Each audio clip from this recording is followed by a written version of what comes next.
साबसिन सेफायजोबना लागोन नोंखौ ओरैनानै बिसोर आरो मानियासै इमान जों मोनबाय थादोंमोन सार आखाइ जर खालामदों नोंसोरखौ जोंनि न'खौ इदि सेफायना गालांनाङा जों आलाय सिलाय बबेयाव थांगोन बे गोजां बोथोराव गथ' गथाय लानानै होन्दोंमोन मानियासै बिसोरो अख्राथैनो सेफायजोबना थांदों जों इखिनि न'खरखिनिखौ बासायना लाखिनो हानायसै आरो जों जायखिनियाव जों महिलाफोरा थायो हौवाफोरा इयाव जिरायना थायो आरो गुवाहाटी दाखालपारानि नलपारायाव थानाय सुबुंफोरखौ आयेन बेरेखायै हा दखल खालामदों होननानै हाग्रा बिफाना होखारनायखौ दिनै मिरु दुलाराय बर' फरायसा आफादा नायबिजिरफैदों। लोगोसे बर' हारि आरो जनजातिया आसामनि थागिबि आरो हानि मोनथाय थाब्लाबो आरो गिबि मन्त्रि हिमन्त बिश्व शर्माया बर' हारिनि हानि मोनथाय दंखायो होनखानाय बाथ्राखौ सिफायनानै हाग्रा बिफाना बेबादि हरखाब होखारनायखौ सोंखारिदों दुलाराय बर' फरायसा आफादनि आफादगिरि दिपेन बर' बिथाङा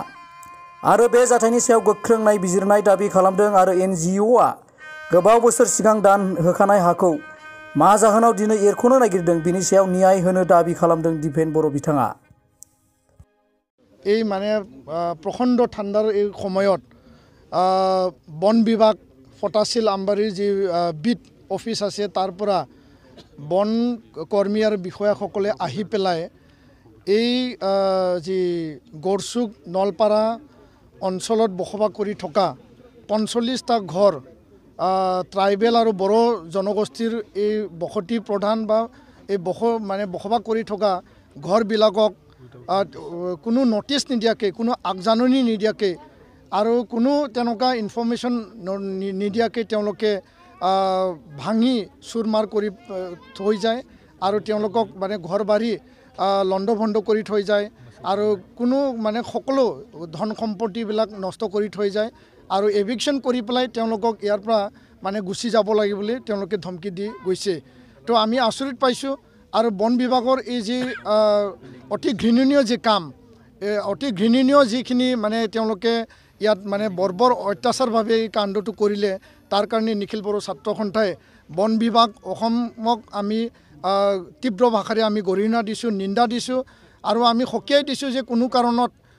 জনজাতিৰ লোকসকল বা বড়ো লোকসকল এই অঞ্চলৰ পৰা কোনো কাৰণত নাযায় কাৰণ এই অঞ্চলত তেওঁলোকে দীঘলীয়া সময়ৰ পৰা বসবাস কৰি আছে আৰু এটা NGOয়ে তেওঁলোকক সেই ভূমিখিনি তেওঁলোকক দান কৰিছিল আৰু দান কৰি পেলাই তেওঁলোকে ইয়াত বসবাস কৰি আছে। তো ইয়াৰ কাৰণে অসম চৰকাৰৰ মুখ্যমন্ত্ৰী ডাঙৰীয়াক আমি আজি আহ্বান জনাব বিচাৰিছোঁ যে এই অসমত ভূমিপুত্ৰ বড়োসকলে বুৰঞ্জী ইতিহাস ঢুকি নোপোৱাৰ দিনৰ পৰা আমি ইয়াত বসবাস কৰি আছোঁ। আমাক ভূমিপুত্ৰ বুলি কোৱা হয়, জনজাতি আমাক খিলঞ্জীয়া বুলি কোৱা হয় আৰু মুখ্যমন্ত্ৰী ডাঙৰীয়াক এটা আশ্বাস আমাক দি থৈছে যে কোনো কাৰণত জনজাতি লোকসকলক বড়ো লোকসকলক কোনো কাৰণত উচ্ছেদ কৰা নহয় আৰু তেওঁলোকে অসমৰ ভূমিপুত্ৰ হয় তেওঁলোকে ইয়াক থকাৰ অধিকাৰ আছে সেই কথাটো তেওঁ অলৰেডি কৈ থৈছে। তৎসত্ত্বেও বন বিভাগে আহি পেলাই আজি এই যে কৰ্মকাণ্ড কৰিলে সেইটো আমি কোনো কাৰণত আমি নিন্দা দিছোঁ আৰু আমি সকীয়াই দিছোঁ যে কোনো কাৰণত জনজাতিৰ লোকসকল বা বড়ো লোকসকল এই অঞ্চলৰ পৰা কোনো কাৰণত নাযায় কাৰণ এই অঞ্চলত তেওঁলোকে দীঘলীয়া সময়ৰ পৰা বসবাস কৰি আছে আৰু এটা NGOয়ে তেওঁলোকক সেই ভূমিখিনি তেওঁলোকক দান কৰিছিল আৰু দান কৰি পেলাই তেওঁলোকে ইয়াত বসবাস কৰি আছে। তো ইয়াৰ কাৰণে অসম চৰকাৰৰ মুখ্যমন্ত্ৰী ডাঙৰীয়াক আমি আজি আহ্বান জনাব বিচাৰিছোঁ যে এই অসমত ভূমিপুত্ৰ বড়োসকলে বুৰঞ্জী ইতিহাস ঢুকি নোপোৱাৰ দিনৰ পৰা আমি ইয়াত বসবাস কৰি আছোঁ। আমাক ভূমিপুত্ৰ বুলি কোৱা হয়, জনজাতি আমাক খিলঞ্জীয়া বুলি কোৱা হয় আৰু মুখ্যমন্ত্ৰী ডাঙৰীয়াক এটা আশ্বাস আমাক দি থৈছে যে কোনো কাৰণত জনজাতি লোকসকলক বড়ো লোকসকলক কোনো কাৰণত উচ্ছেদ কৰা নহয় আৰু তেওঁলোকে অসমৰ ভূমিপুত্ৰ হয় তেওঁলোকে ইয়াক থকাৰ অধিকাৰ আছে সেই কথাটো তেওঁ অলৰেডি কৈ থৈছে। তৎসত্ত্বেও বন বিভাগে আহি পেলাই আজি এই যে কৰ্মকাণ্ড কৰিলে সেইটো আমি কোনো কাৰণত আমি মানি ল'ব নোৱাৰোঁ। এই কথাটো লৈ আমি এটা তদন্ত মুখ্যমন্ত্ৰী ডাঙৰীয়াৰ মানে অধীনত এটা তদন্ত আমি বিচাৰিছোঁ। মুখ্যমন্ত্ৰী ডাঙৰীয়াৰ এটা ইণ্টাৰভেনশ্যন আমি বিচাৰিছোঁ আৰু তেওঁলোকে ইয়াতে থাকিব কোনো কাৰণত ইয়াৰ পৰা নাযায় তেওঁলোকক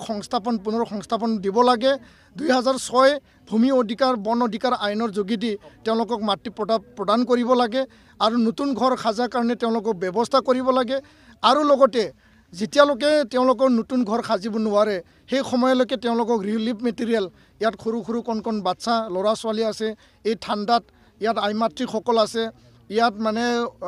চিজাৰিং হৈ পেলাই মানে সৰু বাচ্চা জন্ম হোৱা তেনেকুৱা মাসকল আছে তেওঁলোকক ভৱিষ্যতৰ কথা সেই বন বিষয়াসকলে কিয় চিন্তা নকৰিলে আৰু তেওঁলোকে এই অঞ্চলক আহি পেলাই অকল বড়ো মানুহখিনি কিয় উচ্ছেদৰ কাৰণে তেওঁলোকে কাম কৰিলে ইয়াৰ লগতে